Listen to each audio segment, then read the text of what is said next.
I'm Assistant Commonwealth's Attorney Dan Laren here once again with the case of the week. We do a lot of work in our office with repeat offenders. We have found that there are a relatively small number of people committing a lot of crimes, and one area where that has happened more often and often is property crimes, specifically larcenies from autos. And I've got Assistant Commonwealth's Attorney Todd Bradbury here with me. Todd, did you deal with the larceny from auto case recently? I did. I dealt with an individual named Christopher Brown, several counts of theft by unlawful taking for breaking into vehicles. What were the general facts of your case?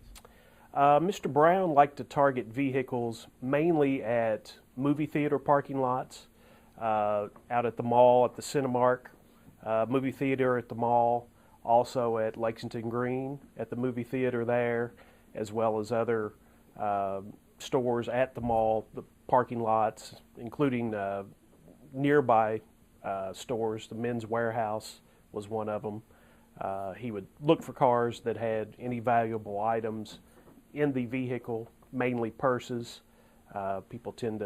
Women tend to leave their purses in the vehicle when they go into the movie theater, so they don't have to take the purse in with them. But that's a prime area for the guys committing the LFAs, the larcenies from autos. That's the main thing they look for, purses in the vehicle. And did they track him? Did they catch him in the act, or did they track him by the credit cards and so forth that he was spending? They tracked him by the credit cards in this case. He used them at multiple places, Shell Station, Walmart, immediately after having stolen the purses and the cards.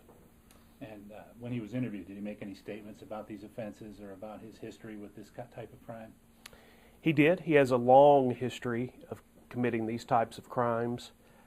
He was recently paroled in December of 2011 from a total sentence of 25 years, 12 years plus another 13. Was paroled in December, and from January on, the police began receiving complaints of LFAs from the mall parking lots, and they suspected the same person was involved in roughly 20 of these. Mr. Brown confessed to 3 of these and said that it's basically all he knows how to do, that he can't find a job, and when times get tough, he will continue to break into cars. Well, Mr. Brown is somebody who's not a stranger to our office. One of those prior cases was mine, and I had prosecuted him about 4 years ago for a similar series of LFAs where he was stealing things from gym parking lots. He would go to gyms, and I learned at that point that people tend to leave their wallets and purses in the car at gyms because they don't want to take them into the locker room. So Mr. Brown was on parole at the time of this offense. His criminal record shows that he has 33 prior convictions for cases pretty much the same as these, stealing credit cards, checks, and that kind of thing. He has another parole violation. He has violated probation on 4 previous occasions, and he is once again in custody. Now, how did your case resolve? He ultimately pled guilty, pled to a 10-year sentence. He had 1 felony charge of theft, 2 misdemeanors, and of course the PFO first for his lengthy history of prior felonies. So he pled to 10 years, which would be consecutive to the 25-year sentence he already had.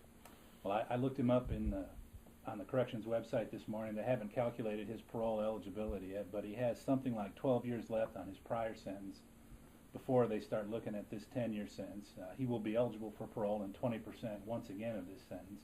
It appears that he was paroled on his first time out for his prior. So because it's a 20% eligible parole offense, the odds are very good that we will see Mr. Brown again, and we'll be here when he gets out and starts hanging around the parking lots. I'm Assistant Commonwealth's Attorney Dan Laren. This is what it takes.